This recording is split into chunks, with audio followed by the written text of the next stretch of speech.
All right, so then after we've conducted our study, either through an experiment or a survey, then we would analyze the results. All right, if we had conducted an experiment, we would examine whether or not the results show that the subjects that were playing these violent video games, were they more aggressive than people that did not play the violent video games. Or in our survey, as I mentioned earlier, we might investigate whether or not there seems to be some kind of correlation or relationship between people that say they play a lot of violent video games and what they report about how aggressive they are in everyday life. All right.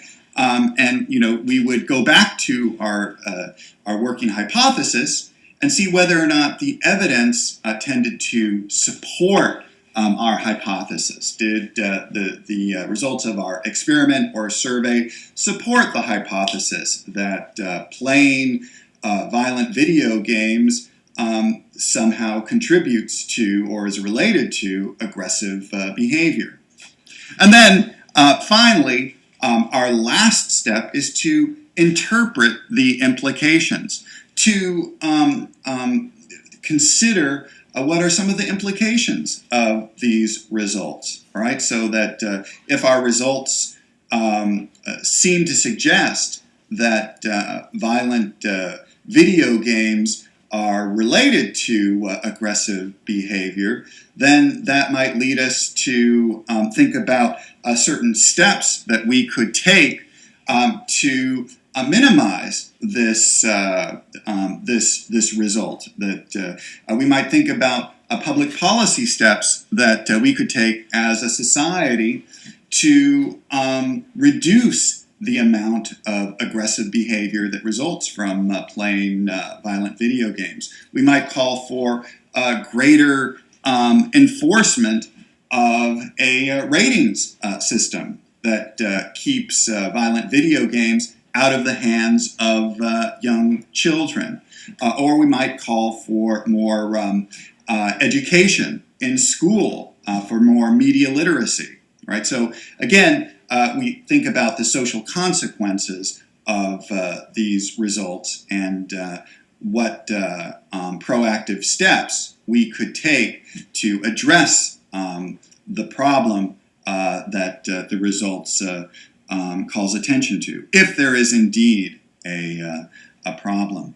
So what I'd like you to do is to think about another possible topic, another possible research problem, and think about how you could relate the scientific method to a particular problem related to the media that you are aware of.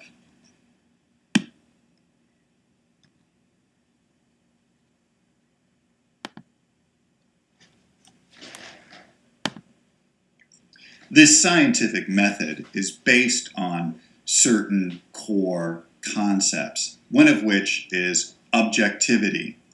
This is the idea that the researcher is investigating a topic in a very dispassionate, neutral manner. All right, we're assuming that the researcher does not have any bias. All right, so for instance, in our previous example about violent video games, we would assume that the researcher does not have any particular agenda or axe to grind one way or another on this topic. We would assume that the researcher is not an advocate in terms of regulating or censoring violent video games, but that the researcher is simply interested in a dispassionate investigation of the relationship between violent video games and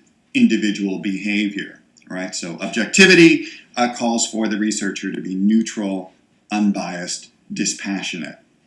A second concept is reliability. This is the expectation that if the study were conducted again in the future, we would get similar results, right? So reliability is concerned with the duplication of a study and the consistent measurement of some aspect of a society that one purports to measure. All right, so this makes sense that if we're conducting this study on the relationship between violent video games and individual behavior, and let's say we're conducting an experiment, we would expect that if things were working well, that we would get the same results every time we conducted that study using a particular research design. In other words, there would be certain questions raised if every time we conducted a study using the same research design, we got radically different results or information. So let's say one time we conduct an experiment and let's say one experiment suggests that violent video games really increase somebody's aggressive behavior, whereas another time we conduct the study, there isn't any relationship between violent video games and aggressive behavior. That calls into question the reliability of the study because then we're not really sure that we're measuring what we purport to measure accurately. And then the last concept that researchers are concerned about is what's called validity, right?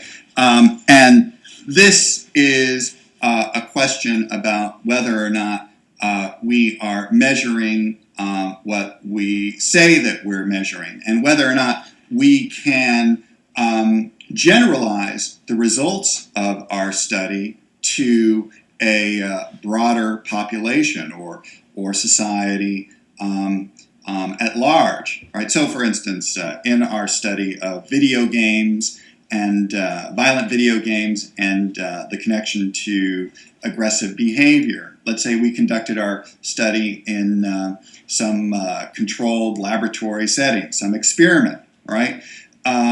We would be concerned about the validity of that study. That is, could we say that the results of that study could be related to and applied to people in society more generally? So let's say our experiment suggests that people that play violent video games seem to be more aggressive and violent in their everyday life. All right, well, can we say that the results of that experiment can be applied to people's experiences in a society more generally? Does it have a high degree of validity? Does that study suggest that what we find in the experiment is the case for people in society more generally? Now, another key element in the scientific method that we talked about previously was the hypothesis. All right, and again, this is a statement about what we expect to be found in the study. All right, more specifically, this hypothesis supposes a particular relationship between two different things, all right, just to put it very bluntly, all right, and these things are called variables, all right. These are aspects of our life, of our surroundings that vary, all right. So one variable when it comes to media and video games would be how much or how little do we play violent video games, all right? And the violent video games would be our independent variable, right? Because for the independent variable, we are assuming that that thing affects the other variable the other thing called the dependent variable. And a hypothesis will assume this relationship between the independent variable, which is the thing that influences something else, and the dependent variable, which is the thing that is influenced by the independent variable. So, once again, in our example of a hypothesis that would say that violent video games lead to more aggressive behavior, all right, in that hypothesis, violent video games are the independent variable because those games are affecting something else. And we say that in that hypothesis, the individual's aggressive behavior is the dependent variable because in that hypothesis, we're assuming that the extent to which someone behaves in an aggressive way, we're suggesting that that is influenced by some other social factor, in this case, playing violent video games. Right? So in our study, we would try to develop some hypothesis that would suggest this relationship between an independent variable that affects something else and a dependent variable that is affected by that independent variable.